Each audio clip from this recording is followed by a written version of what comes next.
Hai pemirsa, jumpa lagi dengan saya Gina Virgiani. Kali ini kita akan bahas hal menarik dari sisi lain dunia politik modern. Pernah nggak sih kalian nonton berita politik dan dengar istilah oposisi? Seringkali kata ini punya konotasi negatif, seolah-olah mereka ini cuma kelompok yang kerjaannya mengkritik pemerintah saja. Tapi apakah benar begitu? Apakah oposisi itu musuh negara? Atau jangan-jangan mereka adalah pahlawan tanpa tanda jasa yang menjaga demokrasi kita tetap sehat? Yuk kita kupas tuntas peran, kelebihan, dan tantangan oposisi dalam sistem politik di Indonesia.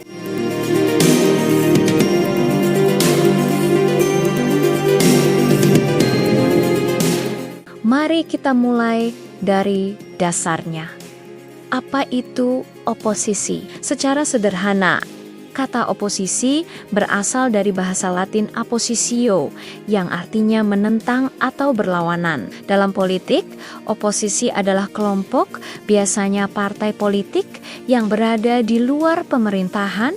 Tugas utama mereka adalah mengawasi, mengkritik, dan memberikan alternatif kebijakan dari pemerintah yang sedang berkuasa. Penting untuk dicatat, dalam sistem demokrasi, oposisi bukanlah musuh negara. Justru sebaliknya, mereka adalah bagian vital dari mekanisme check and balance atau pengawasan dan keseimbangan kekuasaan. Para ahli politik seperti Miriam Budiarjo serta Radhag dan Martin Harap sepakat bahwa tanpa oposisi yang kuat, demokrasi bisa melemah. Kenapa? Karena tidak ada pihak yang efektif mengontrol jalannya pemerintahan, sehingga kekuasaan berpotensi disalahgunakan. Jadi, oposisi itu ibarat wasit dalam pertandingan, memastikan pemerintah bermain sesuai aturan dan untuk kepentingan rakyat. Sekarang, apa saja sih peran konkret oposisi dalam demokrasi? Ada 5 peran utama yang sangat krusial. Pertama, sebagai pengawas pemerintah, mereka ini sebagai penjaga yang selalu siaga, memastikan setiap kebijakan dan tindakan pemerintah sesuai dengan hukum dan kepentingan publik. Kalau ada yang aneh-aneh, merekalah yang pertama kali mengkritisi. Kedua, sebagai penyeimbang kekuasaan, oposisi menjaga agar kekuasaan eksekutif atau pemerintah tidak menjadi terlalu dominan atau absolut. Dengan kritik dan kontrol,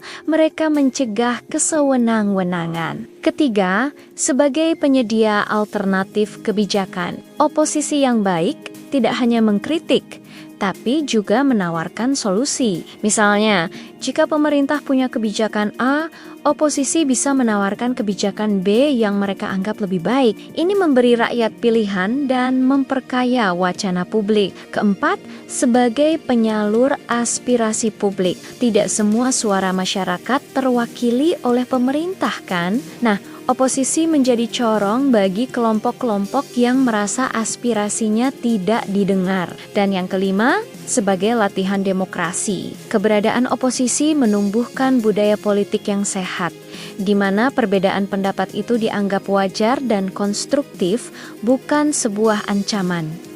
Lalu, bagaimana dengan oposisi di Indonesia? Nah, ini yang menarik. Sistem pemerintahan kita adalah presidensial, di mana presiden dipilih langsung oleh rakyat. Ini berbeda dengan sistem parlementer seperti di Inggris, di mana oposisi punya struktur formal yang disebut kabinet bayangan atau shadow cabinet. Di Indonesia, oposisi itu sifatnya non-formal, artinya tidak ada lembaga khusus yang secara resmi mewakili oposisi. Oposisi biasanya terbentuk secara politis oleh partai-partai yang memilih untuk tidak bergabung dalam koalisi pemerintahan. Sejak era reformasi 1998, kita melihat dinamika ini terus berjalan. Misalnya dalam Kabinet Indonesia Maju periode 2019 sampai 2024 di bawah Presiden Joko Widodo. Koalisi pemerintah sangat besar.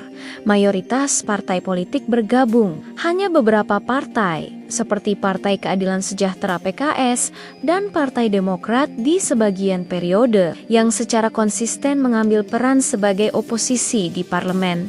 Contoh nyata peran mereka, ingat RUU Cipta Kerja atau Omnibus Law.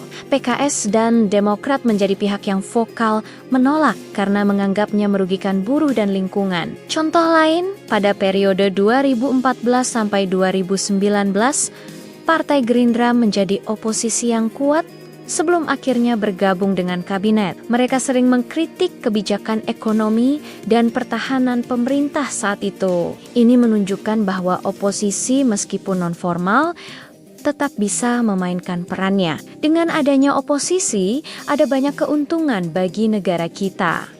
Pertama, akuntabilitas pemerintah jadi meningkat. Pemerintah dipaksa untuk lebih transparan dan hati-hati dalam membuat kebijakan, karena tahu ada yang mengawasi. Kedua, menjaga keseimbangan kekuasaan. Oposisi mencegah munculnya pemerintahan absolut yang kebal kritik. Bayangkan jika semua setuju dengan pemerintah, siapa yang akan mengingatkan jika ada kebijakan yang keliru? Ketiga, meningkatkan kualitas demokrasi. Debat sehat antara pemerintah dan oposisi membuat publik lebih cerdas secara politik. Kita jadi bisa menimbang plus minus sebuah kebijakan dari berbagai sudut pandang.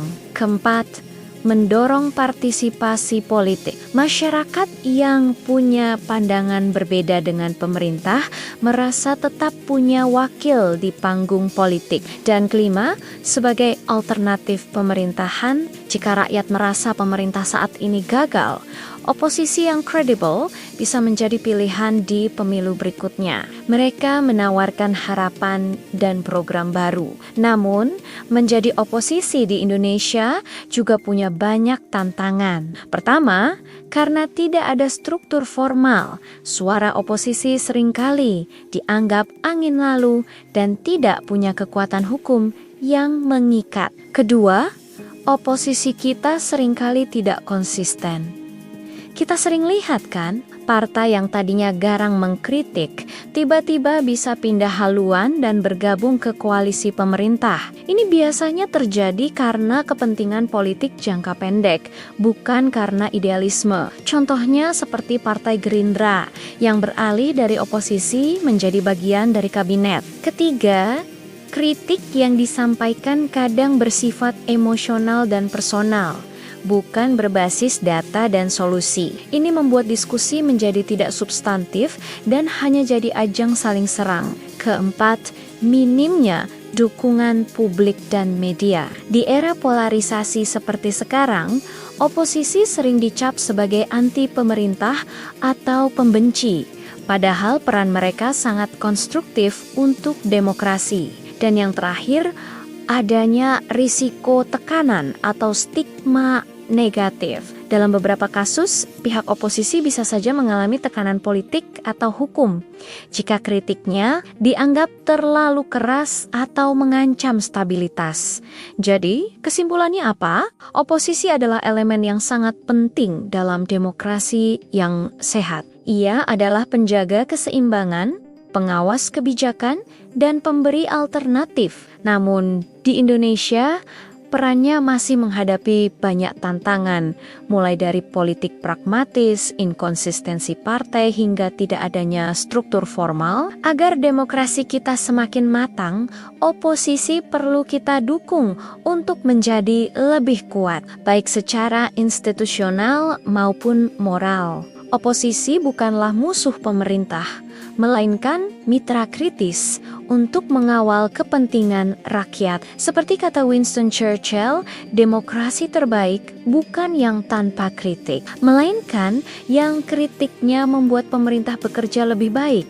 Perdebatan sengit di DPR soal Undang-Undang IKN atau Omnibus Law adalah bukti bahwa demokrasi kita masih bernapas. Namun, agar benar-benar berfungsi, oposisi harus kritis tanpa merusak, tegas, tanpa memprovokasi, dan yang terpenting, berjuang untuk rakyat, bukan sekadar untuk merebut kursi kekuasaan. Bagaimana pendapat Anda tentang peran oposisi di Indonesia? Tulis pendapat Anda di kolom komentar di bawah ya.